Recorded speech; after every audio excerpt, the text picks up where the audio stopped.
Buenas noches, hermanos. Vamos por favor al libro de Job y vamos a buscar el capítulo número 6, por favor. Vamos a retomar nuestro estudio en este libro. Ya lo pausamos por algunas semanas y antes de empezar a exponer nuestro pasaje quisiera mencionar lo siguiente.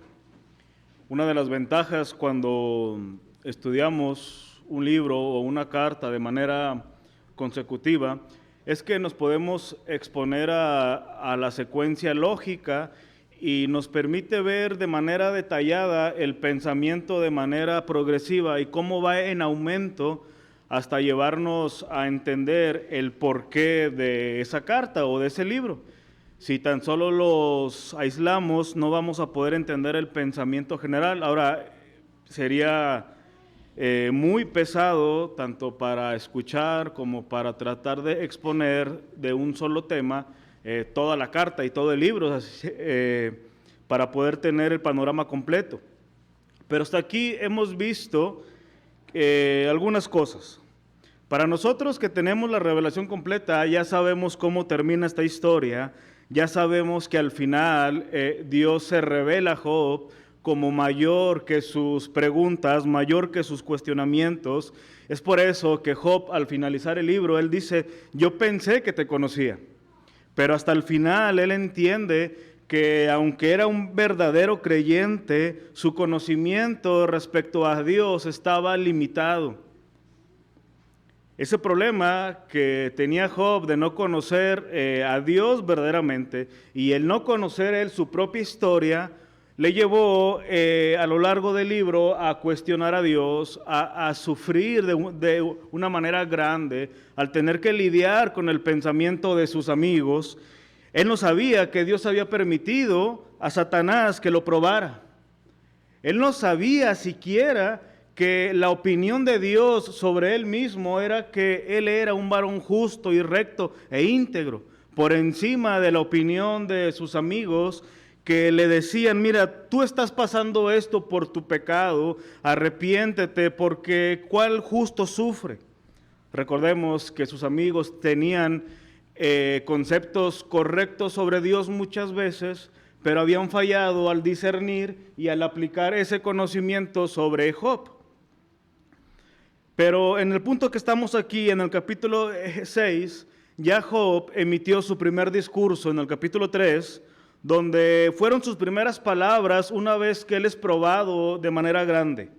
No solamente con sus bienes y con la muerte de sus hijos, sino que también ahora él ha sido probado con su propio cuerpo. Dios le dijo: toca Job, solamente no le quites la vida. Y él poseía una enfermedad sumamente terrible, una especie de sarna. Después de su primer discurso, su amigo entra en acción, Elifaz, y empieza a rebatir, empieza a tratar de consolarle, pero no cumplió su propósito. Y hemos visto algunos asuntos.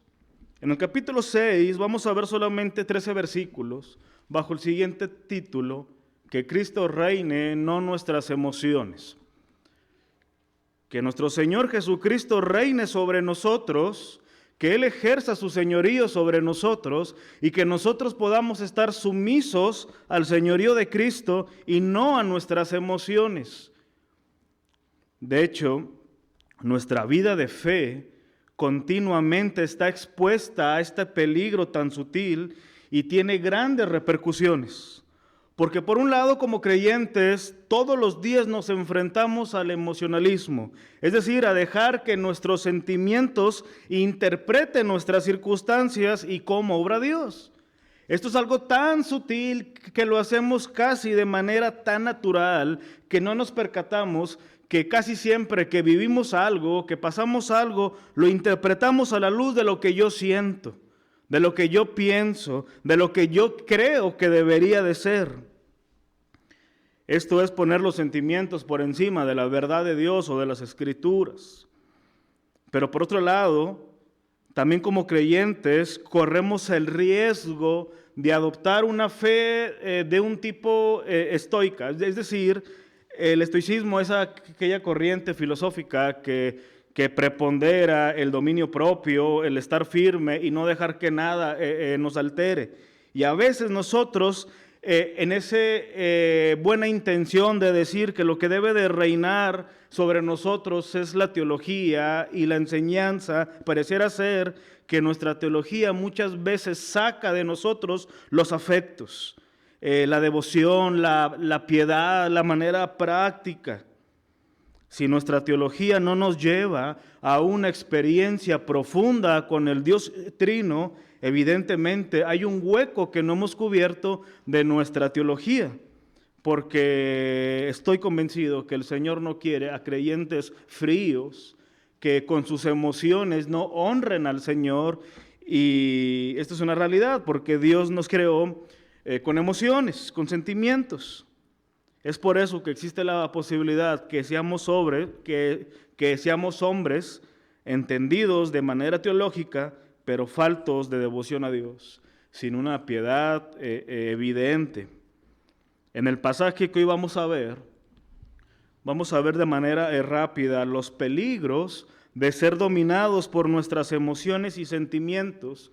Y vamos a ver cómo una mejor alternativa de estar presos a nuestros sentimientos es estar en la posición correcta de que nuestros sentimientos nos lleven a Cristo.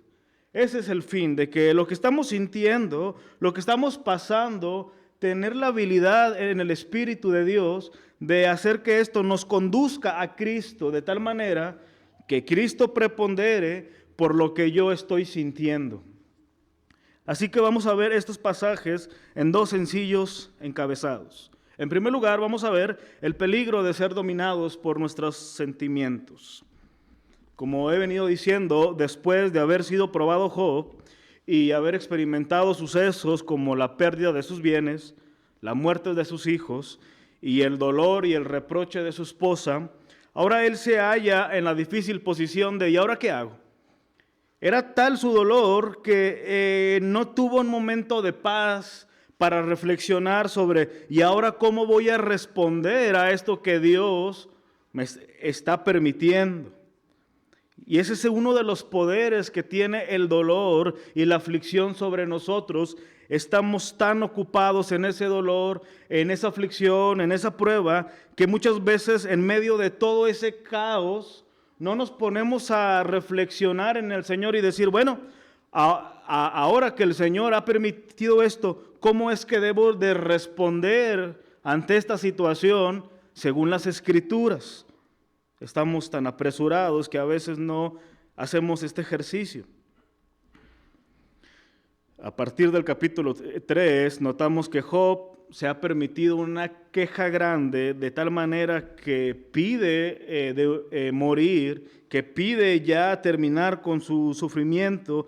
Y aunque esto pudiera ser entendible desde un razonamiento humanista, no debemos de dejar de considerar los peligros de ser presos de nuestros sentimientos.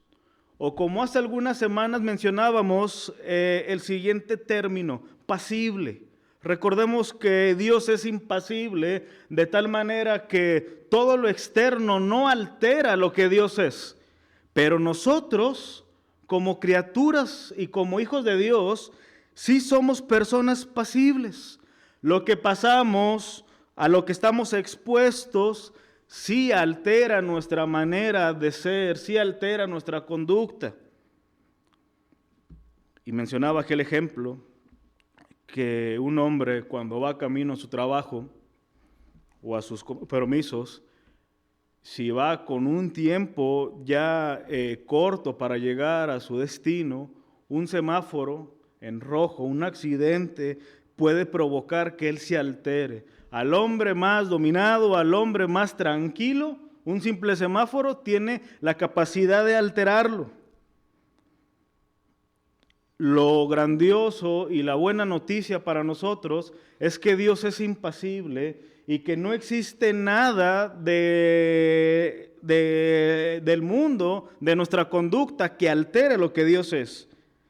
Entonces, cuando nosotros no consideramos esto, que sí somos continuamente presas de nuestros sentimientos y presas de las circunstancias, estamos vulnerables. Y al ser vulnerables no estamos alertas de cómo pudiera esto llevarnos a pecar contra el Señor. Muchas veces no consideramos los frágiles que somos, lo vulnerables, lo propensos que somos a ser movidos a actuar algo por las circunstancias.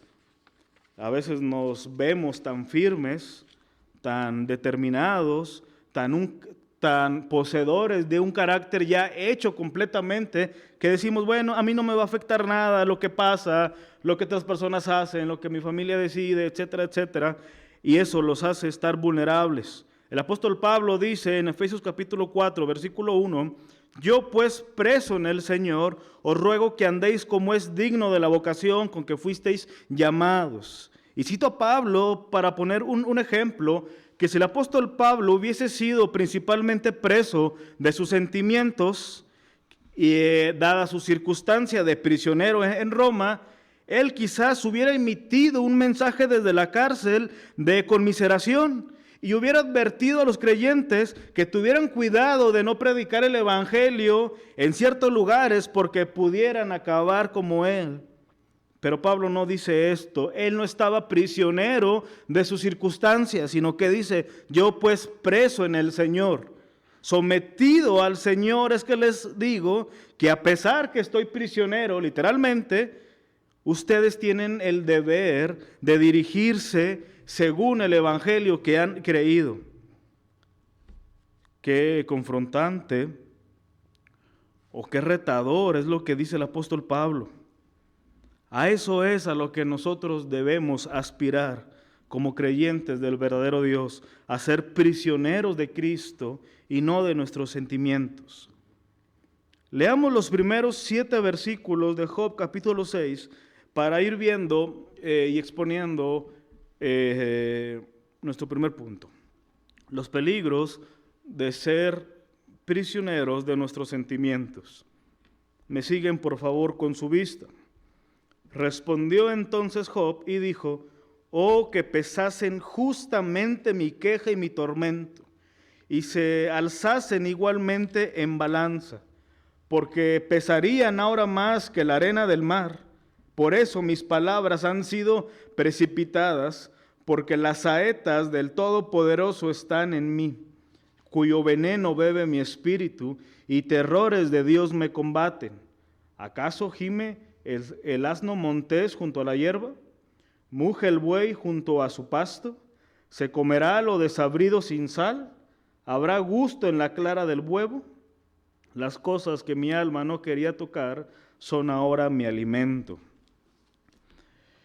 Estas palabras son, entre otras cosas, una respuesta de Job a su amigo al haberlo acusado de que él estaba siendo condenado a causa de algún pecado escondido, pero al mismo tiempo se nos presentan estas palabras como una disculpa ante Dios por haberse quejado tan grandemente en el capítulo 3. Y en este primer discurso vemos una disculpa, pero aún en esa disculpa vemos que Job empieza a justificarse. No perdamos de vista el entorno de Job. Él estaba sufriendo. En el capítulo 7 se nos presenta a Job como alguien que dice, mi piel está llena de gusanos. Está en un momento crítico. Pero aquí vemos a un Job justificando su queja. Y eso es algo que todos estamos propensos a caer. Y es muy difícil, al menos que el Espíritu de Dios nos muestre, es muy difícil notar cómo nosotros nos justificamos ante las circunstancias. Siempre hallamos razones para decir por qué actuamos como actuamos. Y para esto Job se vale de 2 ejemplos. En primer lugar, él empieza hablando sobre las balanzas. En aquel tiempo era muy conocido que las antiguas balanzas tenían 2 platillos que se mantenían en equilibrio por medio de un fiel central. Y mediante una exageración, una hipérbole, Job dice que si todas sus aflicciones fueran colocados en uno de los platillos y al otro se pusiera toda la arena del mar, pesaría más sus aflicciones. Era una exageración, pero estoy convencido que él estaba sinceramente equivocado. Él dice, si aquí yo pusiera todo lo que yo sufro, todo lo que yo paso, y aquí pusiera toda la arena del mar, no tengo ni la menor duda que pesaría más mi aflicción que la arena del mar. Es evidente que él estaba convencido de su gran dolor. Ahora nosotros no discutimos esto, es un gran dolor.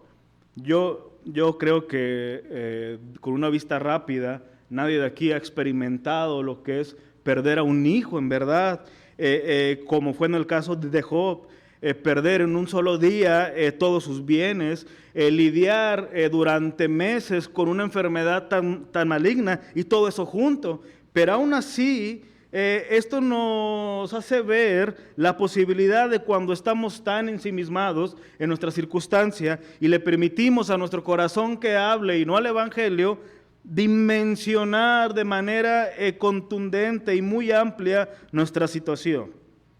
Pero no solamente fue esto, sino que en segundo lugar ahora, él usa otro ejemplo y hace referencia a un combate en el que los combatientes disparaban flechas envenenadas. Eso es una saeta, una flecha.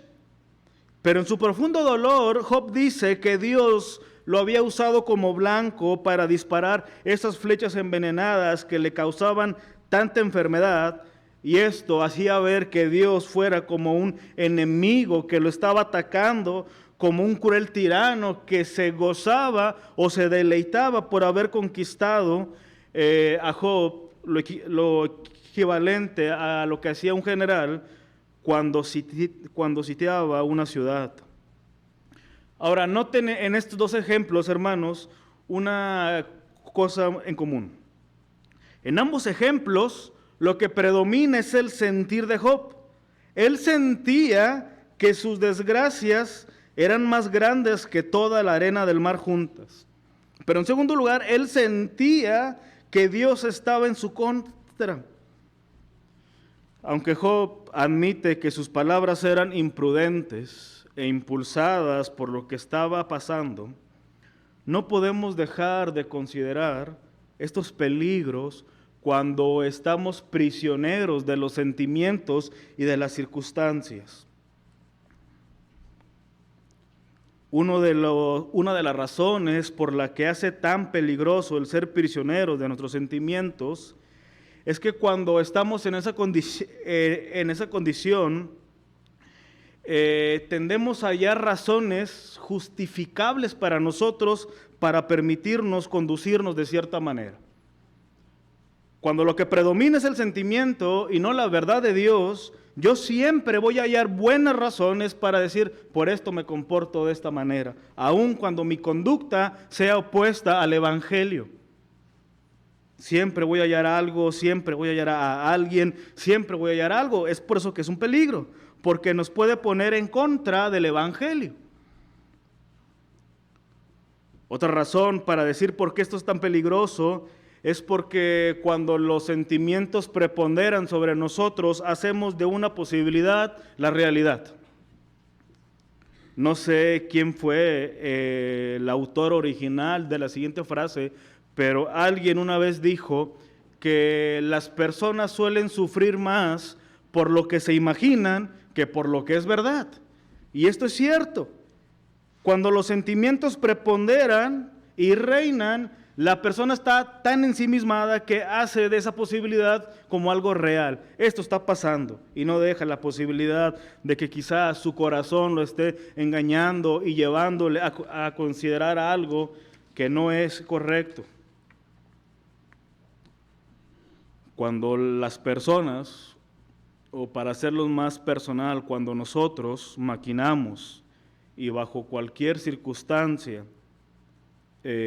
hacemos una historia real, le permitimos a nuestro corazón y a nuestros pensamientos llegar a lugares incorrectos y tan peligrosos para nosotros y para los que están a nuestro alrededor. Es por eso, hermanos, que es pecado el ser prisioneros por nuestros sentimientos. Somos llamados a ser prisioneros, pero de la palabra de Dios, estar sujetos a la palabra de Dios.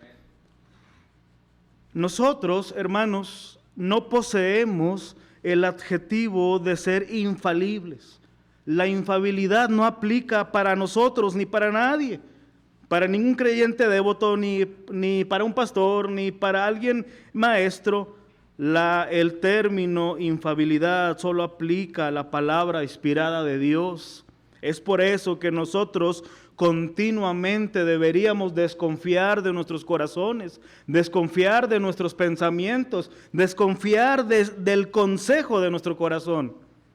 Menciono esto porque las palabras de Job son incorrectas en el sentido en que nada justifica nuestra queja y amargura contra el Señor. Nada justifica que nosotros caigamos en una amargura contra el Señor.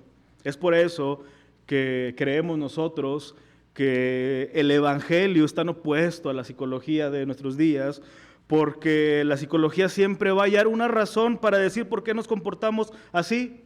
Nuestro pasado, nuestro contexto, una persona, una circunstancia, pero el Evangelio dice que el que está en Cristo nueva criatura es, de tal manera que a pesar de que si yo en el pasado o yo vengo de un contexto en donde mi padre abusaba de mi madre, yo no puedo arguir a que ese pasado hace que yo me comporte así con mi esposa, porque el Evangelio viene a romper toda cadena, viene a romper todo tipo de atadura que no nos permita avanzar hacia la vida que el Señor ha diseñado para sus hijos. Nuestro protagonismo en el dolor arrincona a Dios y pone al propio yo en el centro. Y cuando nosotros somos el centro de nuestra historia y de nuestro dolor, nuestros sentimientos reinan y no el Evangelio. Un pastor del pasado, llamado Juan Bradford, mencionó lo siguiente respecto a esto: la fe debe ir primero y los sentimientos la seguirán. La clave está en no perseguir los sentimientos en sí, sino seguir al Señor Jesucristo. El dolor y el sufrimiento son comunes a todos los hombres en diferentes tiempos y en diferentes medidas. Es una realidad. Cristo no nos ocultó nada. Él nos dijo: cuando vengas a mí vas a tener aflicción porque vives en un mundo caído. Eso no es negociable, va a pasar. Pero confía en mí, puesto que yo he vencido el mundo y te permitiré avanzar en medio del dolor.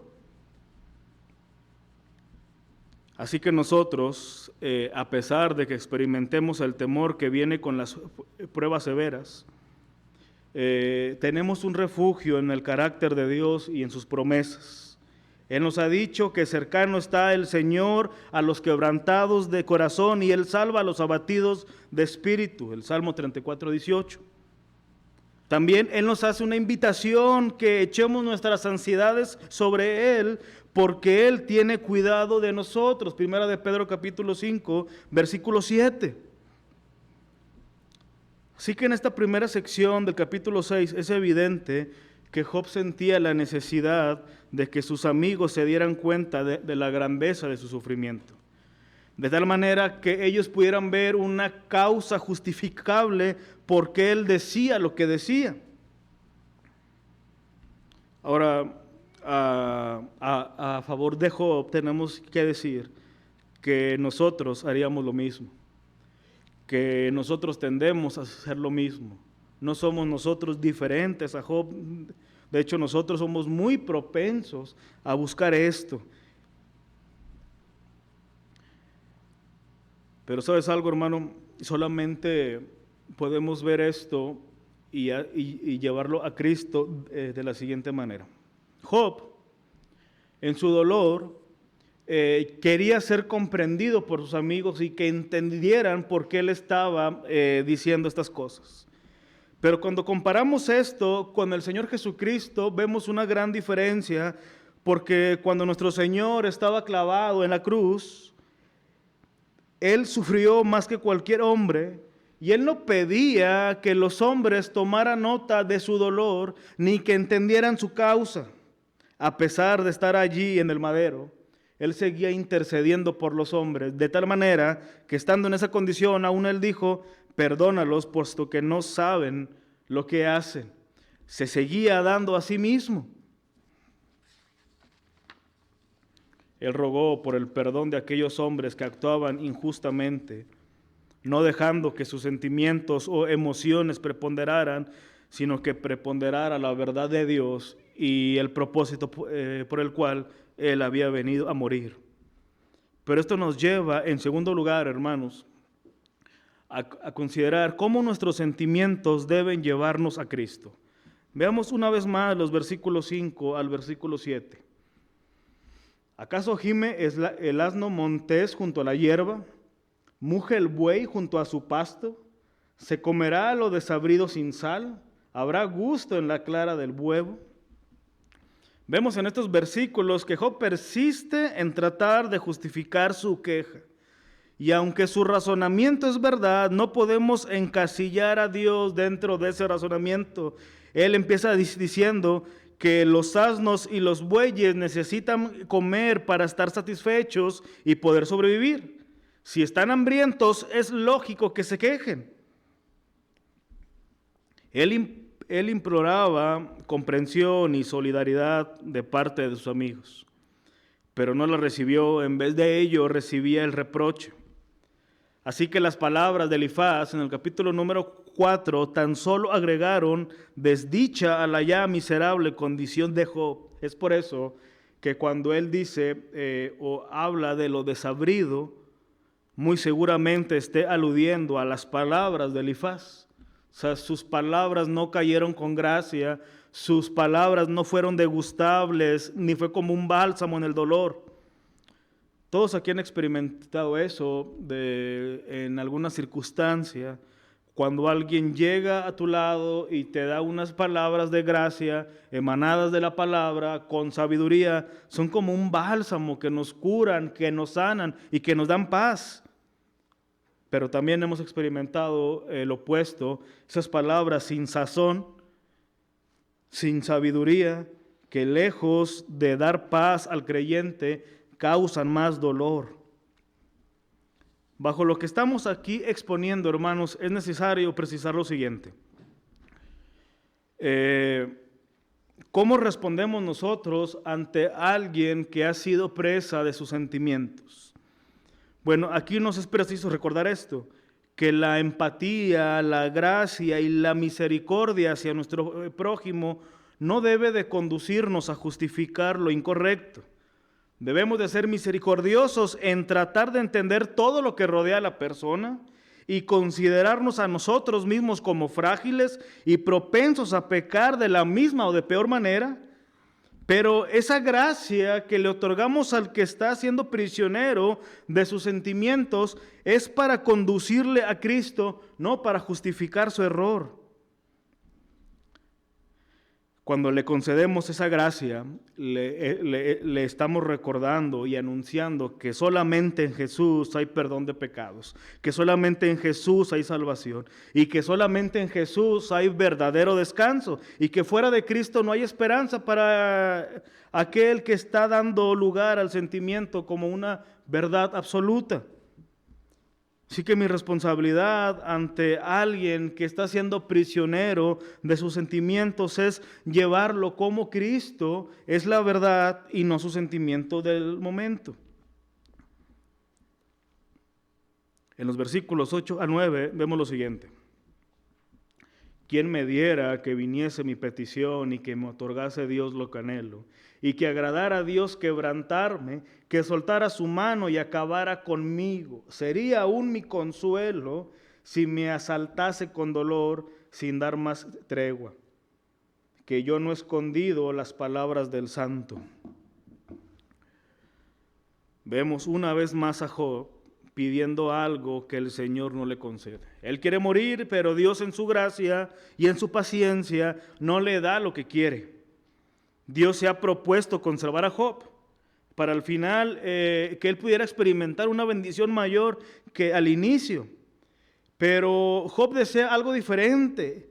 ¿Abandonará a Dios su propósito? Esa es una pregunta que nos debemos de hacer continuamente. Muchas veces no nos ponemos a meditar en todas las repercusiones que habría para nosotros si Dios nos concediera todo lo que le pedimos. Muchas veces nos frustramos tanto y no alcanzamos a dimensionar de cómo sería nuestro entorno, nuestro presente, si Dios decidiera concedernos cada una de las peticiones de nuestro corazón. En el capítulo 7, versículo 16, vemos nuevamente a Job pidiéndole algo y Dios le dice no. Abomino de mi vida, no he de vivir para siempre, déjame pues porque mis días son vanidad. Vemos a Job diciéndole, Dios, déjame. En el capítulo 10, versículo 20 dice, ¿no son pocos mis días? Cesa pues y déjame para que me consuele un poco. Era honesto el clamor de Job. O sea, era honesto. Él dice, Señor, por favor, pon un alto ya a mi vida. Es tanto mi tormento que estoy seguro que voy a reposar mejor a tu lado. Y aunque esta es una realidad, que es mejor morir en el Señor que a vivir en Cristo, aunque pudiéramos decir como Pablo, si me vas a dejar para servirte, no sé qué elegir. Aunque esto era una realidad, el propósito de Dios aún no había sido completado en la vida de Job. Es por eso que no le otorga sus peticiones. Así que el amor de Dios es mayor que nuestra necedad. La voluntad de Dios para darnos buenas cosas es más fuerte que nuestra necia voluntad, que no siempre quiere eso precisamente. Por eso, al final del libro, en el capítulo 42, versículo 2, vemos esto, que él dice, yo conozco que todo lo puedes y que no puede estorbarse ningún propósito tuyo. Gracias a Dios que Él es inmutable y que no cambia, que Él es impasible, que no se deja alterar por nada, ni por nuestras más honestas peticiones. Nuestra honestidad no es lo que moverá a Dios a hacer algo, sino su propia voluntad. Así que nosotros podemos descansar que aún nuestras más honestas peticiones, aún llenas de error, no van a mover el actuar de Dios, sino que Dios seguirá fiel a su propósito en nosotros. Pero volviendo a los pensamientos que Job empezó en su capítulo número 3, donde él deseaba morir y su lenguaje era muy fuerte, podemos ver ahora en esta parte cómo cobra relevancia nuestro segundo punto, que es cómo es que nuestros sentimientos nos deben de conducir a Cristo. Y lo vemos por medio de 5 preguntas que Job se hace, en donde nos deja ver una condición sumamente vulnerable. Vean por favor versículos 11 al 13, y con esto nos estamos perfilando para terminar. ¿Cuál es mi fuerza para esperar aún? ¿Y cuál mi fin para que tenga aún paciencia? ¿Es mi fuerza la de las piedras o es mi carne de bronce? ¿No es así que ni aún a mí mismo me puedo valer y que todo auxilio me ha faltado? Estas preguntas, que son de carácter retóricas, todas conllevan una respuesta en sí misma que es no. Las pudiéramos leer así. ¿Tengo fuerzas para estar esperando aún? No. ¿Aún tengo un fin para ser paciente? No. ¿Es acaso mi fuerza como la de las piedras? No. ¿O mi carne como las de bronce? No. Pero ¿sabes algo, hermano? A pesar de que vemos aquí a Job manifestando una fuerza ya minada y que su paciencia ya estaba agotada rápidamente, pues después de todo él era un hombre igual a nosotros. Por irracional que parezca, solo cuando el hombre se vea mismo perdido, solo cuando el hombre se vacía de todo lo que pudiera ser causa de su fortaleza, es cuando está listo para ser objeto de la mismísima gracia de Dios. Pablo lo dice así en La segunda carta a los Corintios: bástate mi gracia, porque mi poder se perfecciona en la debilidad. Por tanto, de buena gana me gloriaré más bien en mis debilidades, para que repose sobre mí el poder de Cristo.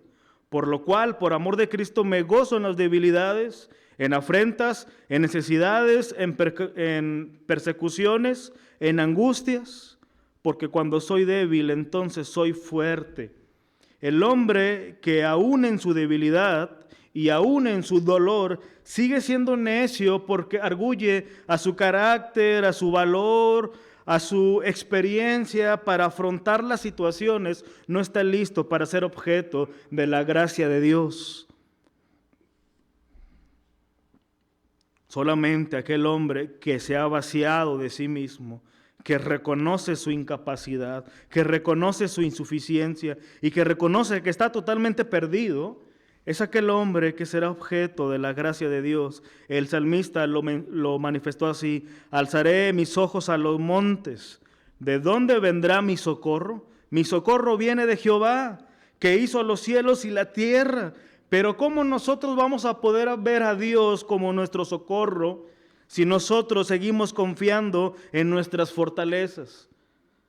Tú puedes estar pasando por un momento de debilidad, por una enfermedad terrible, y aún tú puedes estar diciendo: bueno, sí, estoy tan enfermo, tan adolorido, pero qué bueno que tengo un buen trabajo, con mis gastos médicos mayores, y esta es mi confianza. Y es algo tan sutil, porque aunque esto viene de Dios, nosotros pudiéramos estar confiando más en algo dado por Dios que en Dios mismo. Yo pudiera decir, bueno, estoy pasando por tal situación, es tan problemático, pero tengo estas alternativas. Y sutilmente bajo a Dios de mi prioridad y mi fuente de socorro. Pero cuando nuestros sentimientos afloran, cuando el dolor aumenta, cuando la ansiedad crece, yo como hijo de Dios tengo que voltear a ver que solamente Cristo es nuestro socorro, solamente Él es aquel que me puede ayudar, el que me conoce, aquel que hizo la creación, aquel que es Señor, es mi más conveniente refugio. Por eso continuamente los salmos hablan de Dios como una roca inamovible, como una roca fuerte, a la cual hacemos bien en permanecer en ella. La verdadera justicia, hermanos, viene de Dios. Cuando creamos que vamos a desmayar, que no podemos más por alguna situación que estamos pasando, alcemos nuestras miradas al cielo y clamemos al justo. Y de Él recibiremos justicia, no esperando que se nos dé conforme a nuestro corazón, sino conforme al de Dios. Él nos dará paso firme para caminar sobre el valle de muerte. Por esa situación drenante, por esas circunstancias que causan tristeza, por esa enfermedad que nos debilita, por eso que nos hiere tanto, eso nos conducirá hacia nuestro Señor Jesucristo. El que habita en los cielos fue juzgado injustamente y conoce nuestra condición y necesidad y no ignora las aflicciones de sus hijos. Dios no es un amo injusto y tirano y cruel que se deleita en el sufrimiento de los suyos, no.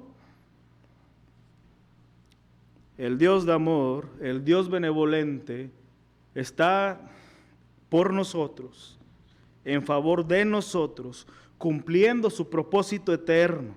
Así que nuestros sentimientos nos deben de conducir a nuestro gran Salvador, ya que Él es nuestro juez justo. Él es suficiente, su gracia nos debe de bastar, y todo lo que Dios cese en sí mismo debería de bastarnos para tener paz en todo momento. Oremos, hermanos.